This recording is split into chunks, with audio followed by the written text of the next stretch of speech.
Elbette. Şöyle önce başlamadan önce şunu belirtmek lazım. Yani şimdi bunu toplumsal ayağını tartışırken ulus devletten bağımsız ele almak mümkün değil. Çünkü toplumu şu an yöneten, yön veren, dizayn etmeye çalışan bir ulus devlet aklı söz konusu. Bir ulus devlet yapılanması içerisine yer alıyor. Toplumu dizayn ederken bunun tarihçesine de bakmak lazım. Yani devletsiz oluşumdan önce devletli oluşuma geçiş süreçlerine dahi burada sürekli kadına verilen rol, misyon ya da yapılmak istenen bir yaşam tarzı, yeniden bir inşa tarzından bahsediyoruz. Anacıl bir toplumdan ataerkil topluma geçiş sürecinde kadına sürekli yapılmak istenen işte doğurganlığı üzerinde az önce arkadaşlar da söyledi. Salt doğurganlık üzerinden savaşlarda dahi kadının bedeninin kullanıldığı bir tarihçeden günümüze gelme noktasına geldiğinde elbette toplumun büyük katkısı var. Çünkü akıl aynı akıl, egemenlik yine aynı erkek eliyle işletilen bir yerde. Çünkü ulus devlet aklını inşa eden erkek egemen akılla toplumu yönetmeye çalışan erkek egemen akıl birebir aynı. Bugün iktidarın kadın bedeni üzerindeki politikaları, kadın politikaları, toplum politikaları üzerindeki yapmak istediği bütün yasalar hepsi erkek egemen aklıyla yönetilmeye çalışılıyor. Haliyle bu protosunu inşa ettiği toplum içerisinde de bariz bir şekilde vücut buluyor.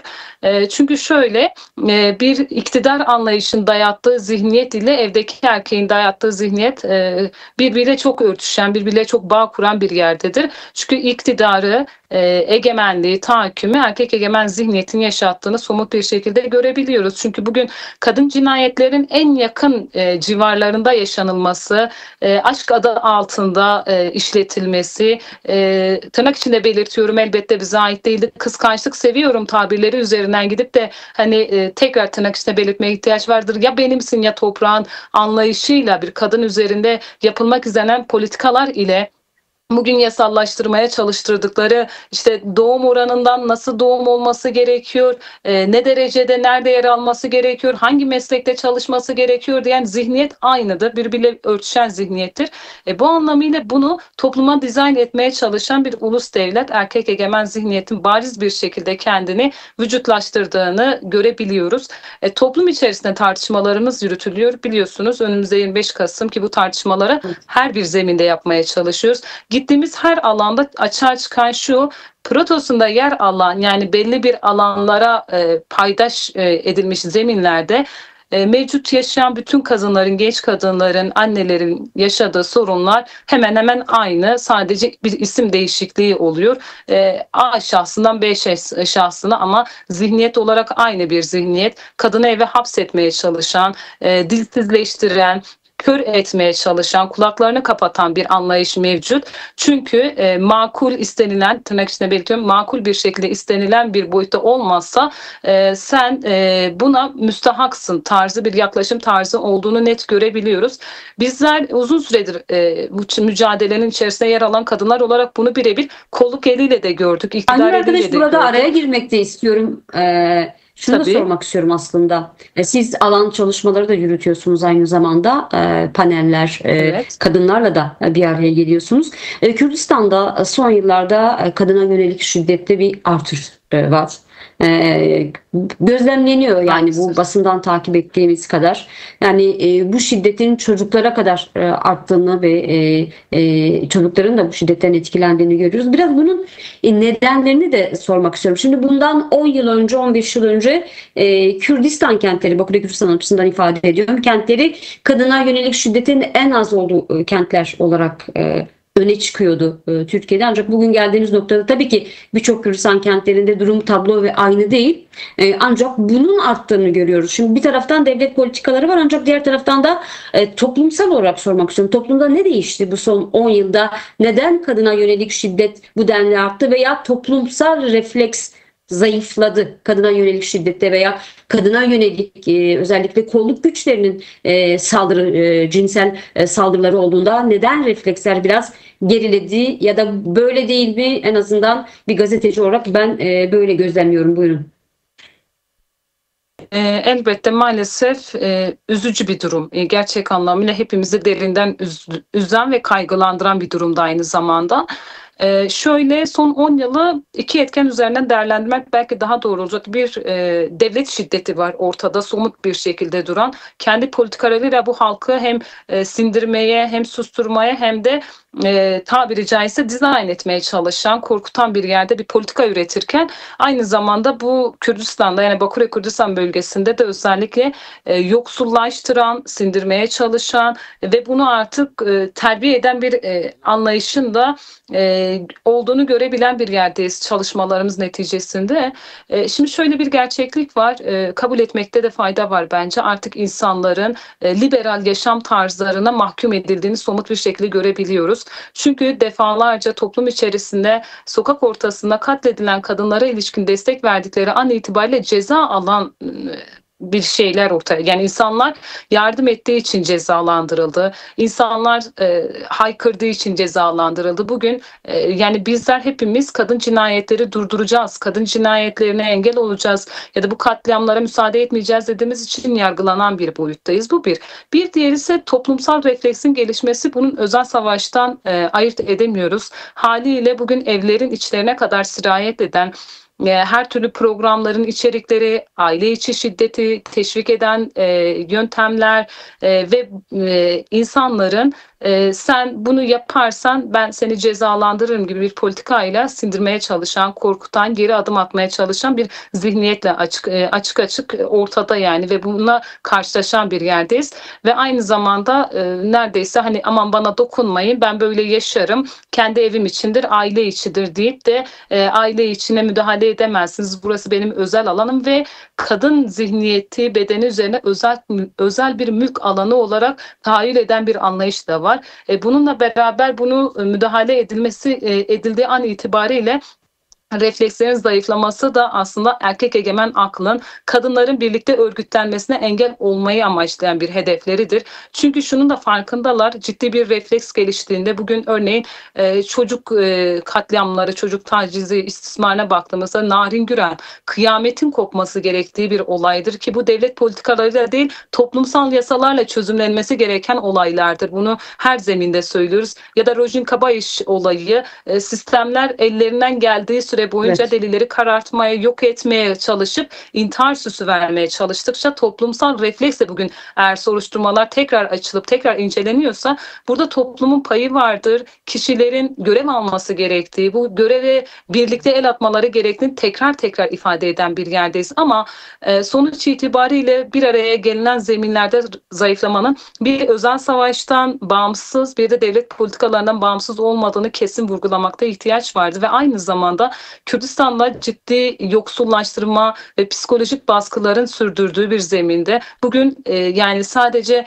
Kürdistan'da evet kadın cinayetleri çok ciddi artmaya başladı ama aynı zamanda yoksulluk temelli üzerinden göçlerden kaynaklı gençlerin de çok hayatını kaybettiği bir zemindedir ve bunlarla beraber artık insanlar ekonomik kriz içerisinde sadece barınma üzerinden bir çalışma yürütüyor ve bunda artık gitgide insanları duyarsız bir zemine çekmeye çalışan bir politikadır aynı zamanda.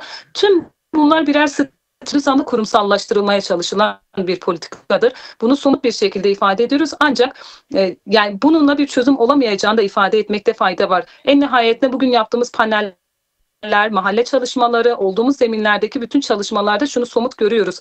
Birlikte anca bir çözüm olabiliriz. Bizler burayı değiştirebiliriz. Dünyayı yönetme ortaklığından tutun. Sesim geliyor mu bu arada? Evet. Buyurun. Son cümlenizi alalım. Daha sonra Çiğdem arkadaşa söz hakkı vereceğim.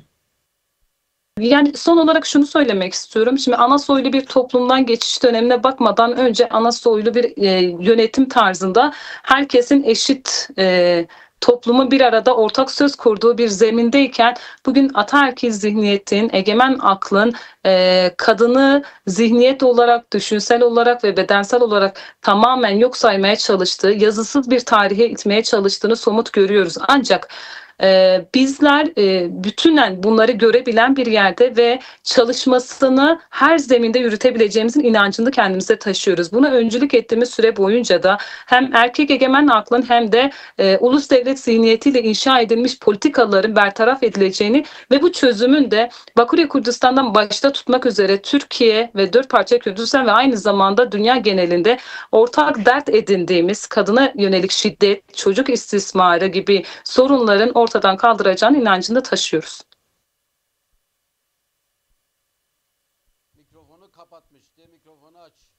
Havalde mikrofonu aç. Aynur arkadaş, mikrofonunuz kapalı sanırım. Sesinizi alamıyoruz çünkü. Çok özür dilerim. Açtım. Geliyor mu sesim? Evet, buyurun.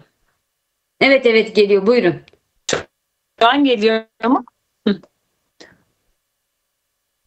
Keşke yan yana İşte demokratik tartışabilsem. toplum Bağlantı sürecinin olunca böyle kadınlar arada teknik açısından sorunlar. önemini. Şimdi savaş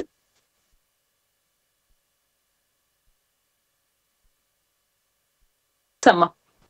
Şöyle savaş süreçlerini tartışan savaş akıllı bütün kazanımlarını yok etmeye çalıştığını görüyoruz da. Sadece savaşı militarist bir yaklaşım tarzıyla silahlı bir güç savaşından ziyade kadının ekip biçtiği topraktan, doğurup büyüttüğü çocuktan ve kendi bedeninden kopardığını göz ardı ediyor ve bunu hiçbir şekilde ele almaz. Bugün savaş bilançolarının raporlarına baktığımızda hiçbir şekilde kadının varlığından dahi bahsetmez. Israrla erkeklerin nasıl savaşına dair betimlemeler yapmakla meşgul oluyor. Ama öbür yanlısı baktığında kadını tamamen hiçleştiren bir bakış açısıyla da bunu işleten bir zemin var orada. Tabii ki 27 Şubat'ta önderliğimizin de başlatmış olduğu barış ve demokrasi çağrısından bu yana en çok biz kadınların talep etmesinin etkenleri çok çok fazladır. Saymakla belki program yetmez. Başlıca gelenlerden bir tanesi gerçekten savaş süreçlerinde en çok zararı gören, en çok müzdarip olan kadınlardır. Hem emekleri hem canları hem toprağı hem suyu bir bütünen kadını var eden bütün olguların yok edildiğini, tahrip edildiğini kendi bedeninde, kendi düşüncesinde, kendi dilinde yaşıyor. Yaşamaya da devam ediyor. Çünkü savaşan bir zeminde hep kadını hiçleştiren, kadını yok sayan bir anlayış olduğunu görebilen bir yerdedir. Bugün özellikle Kürdistan'da en çok kadınların bunu yaşamasının sebebi de elbette çok derin anlamlar yüklü olduğu ve halen gün içinde olduğu bellidir. Ama bu barış ve demokrasi mücadelesine bakıldığında özellikle biz kadınların barış demesinin sebebi özellikle kendi toprakları üzerinde özgür, eşit, adil bir yaşam tarzını hem örebilen hem de yaşamsallaştırmak istedikleri içindir. Ve bu paradigmayla beraber aslında toplum içerisinde güzelliği, iyiliği, doğayla bütünlükte yaşamayı, anacıl bir toplumda iktidarın olmadığı, egemenliğin olmadığı bir... Özür dilerim. Aynur arkadaş. Sesim geliyor mu acaba? Evet buyurun. Sesinizi alıyoruz. Geliyor mu sesim şu an? Sesinizi alıyoruz, buyurun. Kusura bakmayın, telefon çaldı. Şimdi bu tür zeminlerde sürekli bir şekilde kadın haklarının tahrip edildiği bir zeminde bizler de Kürdistan coğrafyasında gencinden, çocuğundan, çünkü bilirsiniz Kürdistan'da yaş ortalaması belirsizdi. Bir bakarsınız bir panzerin altında 7 yaşına kadar ömür biçilir. Bir bakarsınız bir kadın 15 yaşında sokak ortasında katledilir. Böylesi zemin en çok barışı isteyen, talepkarı olan biz kadınların da eşit, adaletli ve anacıl bir toplum etrafında, bir toplum ekseninde böylesi kadının bütün haklarına, toplumun bütün haklarına göz dikmiş, aslında bir nevi kastik katili vücut bulmuş haliyle bertaraf etmeye çalışan bir yerde çığır açabilecek bir dönemden bahsediyoruz. Çünkü şöyle bizler Tevger Ajin'in azat olarak daha geçen seneden beri hatırlarsınız ısrarla belirtiyorduk. 21. yüzyıl kadın özgürlük mücadelesinin yüzyılı olacaktır. Bu iddiamızı tekrar Evet. yineliyoruz. Bizler bu mücadeleyi başlatırken mirasçılarımızdan da gördüğümüz üzere yıllardır kadın özgürlük mücadelesini dünya devrim tarihlerinde görüyoruz. Ancak Kürdistan'da kadın özgürlük mücadelesinin böylesi devasa bir alana yayılması, bugün Jinjiyan Azadi felsefesinin sadece bir slogan değil, bir felsefe, bir düşünce olarak aslında akım halinde dünyaya yayılmasının aktörlerinin olduğu zeminde barışın da mutlak bir şekilde getiricileri ve inşacıları olduğunu da somut söyleyebiliriz. Bugün sahaya indiğimizde bir anne şunu çok rahatlıkla söyleyebiliyor: ben bir parçamı daha vermek istemiyorum. Çünkü şu somuttur: kadın bu topraklar üzerinde parçalanmış bir vaziyettedir. Çocuğundan, toprağından, suyundan, ekiminden, her şeyden uzaklaştırmış bir yerdedir. Kürdistan zorunlu göçleri yaşayan bir bölge olarak 90'larda gördü. Kürdistan 90'larda aynı şekilde faili meçhulleri gördü. Halen günümüzde özel savaş eliyle belki toplu bir kırımdan geçmeye teşebbüs edemiyor, ancak toplu bir şekilde kültürel bir kıyıma, dil kıyımına, insanların örgütlenme gücüne dil uzatan, müdahale eden bir akıldan bahsediyoruz. Ve bu aklın yapmak istedikleri devasa bir ucube yapıyı Kürdistan'da mevcut bir halde ortaya bırakmaktır. İşte barışı buradan çağırmak lazım. Bizler yozlaştırmaya, özel savaşa, katliama, tacize, istismara ve aynı zamanda toplum kırımına karşı bir şekilde Bakü'ye Kürdistan'dan seslenip de burada inşacıları olaraktan önderliğimiz bunu çok açık bir şekilde belirtmektedir. Sosyalizm ve kadın özgürlükçü paradigma bizlere barışı kesin bir şekilde ortaya koyacaktır. Bizler de bunu kendimize vazife ve görev olarak gören bir yerden net bir şekilde söylüyoruz. Barış inşa edilecekse bunu kadından azade değil, kadını merkezine koyan bir yerde. Bunu kadını ötekileştirerek değil, kadının ekseninde, kadın ekseninde gelişecek. Onun düşüncesini, zihniyetini bilimde, dinde, mitolojide, felsefede olduğu gibi eksik, yarım ya da farklı gören bir yerde değil. Tam tersi düşüncesini, zihniyetini eşit bir şekilde ortaya koyup bugün nasıl ki kendi partimize fermuar sistemi ve eş başkanlık sistemiyle yapabiliyorsak, biz bunlara örnek olarak teşkil edebiliyorsak, paradigma eksenli böyle bir çözümün olabileceğini ve bizlerin bunu inşa edebileceğini görebiliyoruz. Çünkü en çok bizler yaşadık, en çok kadınlar yaşadı ve en çok Kürdistan'da şu an genç kadınlar yaşıyor. Bugün toprağından da olan, canından da olan buradaki kadınlardır. Elbette bunu Türkiye'de ve diğer ülkelerde olan kadınlardan bir şey yaşamadım üzerine bir yanlış anlaşılmaya mahal vermek istemem. Ama biz de şu an olduğumuz zeminleri tartıştığımız için özellikle Bakü'ye Kürdistan'dan bahsediyorum. Ancak böylesi ulus devlet ve erkek egemenliğin diğer ülkelerde de kadın cinayetleri, kadın fikriyatı üzerindeki yönelimleri hiçbir şekilde fark etmeksizin devam ediyor. Ve burada da nasıl ki Rojava örneğinde de somut bir şekilde karşımıza durmuş bir kadın kazanımı olarak görebiliyorsak, bugünkü önderliğimizin başlatmış olduğu barış ve demokrasi müzakere süreci içerisinde de kalıcı bir şekilde inşası olabileceğin temennisini bir şekilde zaten baş müzakereci olan önderliğimiz bunu somut ortaya bırakmıştır. Bizler de bu çağrıyla beraber bunun her türlü yükünü omuzlayan, toplumsallaştırabileceğimizin iddiasıyla çalışmalara devam ediyoruz. Bugün 23 Kasım'da da sahada da gördüğümüz en çok hissedilen şey bu barış sürecine nasıl da insanların susuz, aç, yani ekmek ve aş kadar ihtiyaç olduğunu ortadadır. En nihayetinde böyle bir şekilde devam edemeyeceğini, bir şekilde sonlanması gerektiğini ve bu pozitif inşa, pozitif entegrasyon sürecini bir an önce hayata geçirilmesi için de kalıcı adımların atılması gerektiğine dair somut öneriler de toplum içerisinde özellikle kadınlar üzerinden gelen tartışmalardır. Bizler de sizin aracılığınızla bunları da söylemek isteriz.